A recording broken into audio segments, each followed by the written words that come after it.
you very much. It seems to be difficult, actually, story, and I'm sure that probably, as if you're writing a book, really, what you're saying is just. And I hope when this book is published, by then you'll say, oh, it was an old story. So now the freedom is back and democracy is back. We hope so. Let's move to a bit of a positive tone. Actually, we're delighted this evening to have actually two guests who came specifically from France, flying over. A bit of difficult cancellation of flights and so on, but they insisted to come. So we're more than welcome to come. We get the next few slides if you don't mind. So this is Maissa Abdelatif. She's actually, if you look on the internet, you'll find her a very good activist. Maybe the revolution actually created a lot of activists, as I can see in the West. I can't pretend that I'm just a doctor, not involved as such, but all of us becoming political activists. We are obliged to do that because what we are seeing, what we heard from Patrick and so on, what we heard from the girls today and our sisters. To be honest, it's hard, but we still have some people, that brothers still play, still where we speak.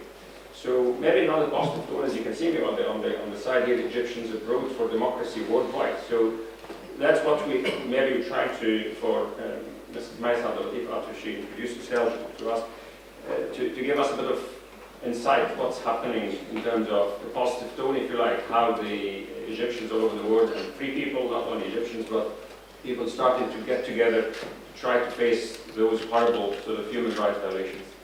So you're more than welcome, Ms. Maissa Abdelatif, and the floor is yours. Thanks very much for coming all through it from Paris. Hello, everybody. Yes, it's a very good coincidence that I just came from Geneva the day before yesterday. We had a meeting with the High Commission of Human Rights and with all people, all the mandates that are specialized with arbitrary detention and counter-terrorism and arbitrary killing and summary of judiciary verdicts, which is the most important thing that we need to address these days, to evaluate and analyze all the judiciary system that we have back home, which we were surprised with the level of injustice that we have been living in, and we just didn't realize it. I would like to say hi to my sister, to my daughters, whom I had very nice times in Rabat together. We stayed together in our hotel for 35 days.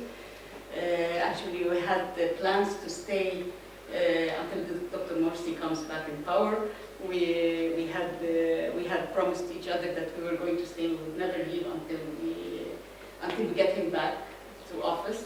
But unfortunately, this person took place, and I had the will to stay in Egypt for demonstrating and staying also in the streets all the time. But I was being advised that if I go back to France or go back to Europe, I would be of a more help to the revolutionaries inside Egypt, just to expose what's going on inside Egypt, especially with the media ignorance what was going on in Egypt. Actually, I would like to thank Patrick so much for the very detailed report that you had just given us.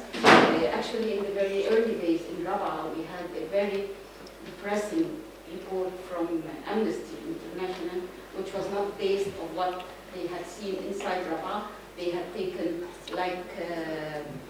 testimonies from people outside Rabat and based the report on, which was very depressing in the beginning because we would always invite people to come to Rabat. We had been always listening to accusations that Rabat is full of weapons. So I would tell people, okay, come in and see it yourselves. So why would you take rumors from outside Rabat and then base a report on it?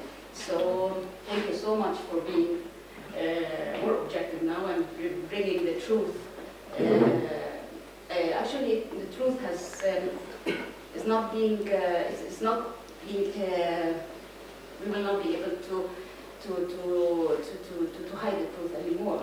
It's becoming it's becoming very, very clear now that what's going on in Egypt is beyond human logic to even accept, or beyond the human emotions to be able to accept. Yesterday, the day before yesterday, when we were in the High Commission of Human Rights, we had a victim who was reporting her brother's file. Sharif Siam, the man who had nothing to do with the Rabaa sit-in, and he just came in to help at the time of the dispersal. He was at home and he was not allowed to get in anyway. And then he was detained, and then he was put in the transport van, tortured until death. And she had pictures of her brother that the mandates were not able even to see it. You know, she just passed it and she said, okay, we will keep it in files and we'll analyze it, but she wouldn't even see the pictures. And that's very saddening, because we always tend to show the real pictures of what the massacre of Rabaa, which is really beyond any human mind that can be able even to accept the way they were being killed. And they would always tell us, no, we cannot show these pictures because they are very bloody. And I can't understand, why can't we show the bloody pictures if it's the truth, if it's documentation? So I think this we should a bit change in our attitude, in our behavior of showing the truth. If we have to show it on TVs, then we have to show it. We don't have to hide whatever has happened for truth, you know, because this is the way that really took place. Another thing I would like to address, and I addressed it at the High Commission of Human Rights as well, that what's going on in Egypt is not just affecting Egypt now, it's affecting Europe. Actually, I had a very bad experience in Paris during the time of elections, when we were standing before the embassy and trying to film the queues, or trying to film what's going on outside the embassy, and we were driven away by the police, by the French police. Although in Paris we have the full right to stay where we are, whenever we don't break the laws, whenever we don't do any violations or any violences or any even noise. You know, I was standing up calmly, trying to film, and I was holding the sign of Rabaa, and that was completely unacceptable for the French police, not just for the people of the embassy, whom they have the right inside the embassy, but outside the embassy it was a French ground. I had the full liberty to do that. So now that's what we are observing right now, that Europe, specifically France, is ready to give up all the liberty rules and all the laws for the sake to allow this military coup in Egypt to pass, which is very saddening. Maybe the French people, the original French people do not realize that, but we Egyptians realize it very well. We don't have the right even to stand in front of the embassy with Dr. Morsi's picture. They just banned us. They just took us in a transport van, us two ladies who were holding the sign of Rabaa and Dr. Morsi's picture, just to remind people that this is the legitimate president. Nobody else will be able to change him unless the people of Egypt decide to remove him from office. Nobody in the world will be able to remove this man from his power unless the Egyptian people decide that. So they wouldn't let us, just because of the picture of Dr. Morsi, of the photo of Dr. Morsi, and they say this is like elections propaganda, and I told them he's not in the elections because he is already the president. He has passed the elections and he is already, and what's going on inside here, nothing but killers who killed the Egyptian people to be able to remove this man from his power. So, from power. So, the French police seem to be having like strict orders not to let this happen. And even Nahla came 2 hours after I had left and started to film the empty queue. Nobody was there, and the police came and moved her away by breaking the laws. So she had the full right to film wherever she is in France. When, there is nothing called in France banned from filming. You can never be banned from filming, especially when you are in a touristic city like Paris. So this is a fear that I have shown to the High Commission of Human Rights that it's not just affecting Egypt now. Europe is becoming less liberal, less objective when it comes to the military coup in Egypt that takes place in Egypt. Actually, I would like to thank you so much all for giving me the chance to speak in a conference in the presence of so many honored people. And I believe that we are gathered here to discuss the extreme violations of human rights that has been taking place in Egypt for almost a year now. We are always told that we should not discuss politics if we are talking human rights, but I think the root cause for the human rights that's taking place in Egypt now is politics. Now, I would like just to address something. If a military coup is not a basic violation of human rights, then what is a violation of human rights? If depriving people of their political choices is not considered a violation of human rights, so then what is? My speech will be on the occasion of the play we had watched a while ago in Egypt, which was called the presidential elections. This presidential, it was a real play. That's what I have seen outside the embassy in Paris, because they were all focusing on filming the queues. They wanted just to film the queues to prove to the whole world that there are people going to elect this person. This killer, I just can't even pronounce his name. He's a killer. We brought a killer to office. America and European Union and all countries of the world who will receive this man, they will receive a killer. He cannot fit in the international community. He cannot shake hands with any of the leaders of the international community. He's a killer. He has committed massacres and is still committing massacres, and still he's being acknowledged as the president of the Arab Republic of Egypt, which is not the case at all.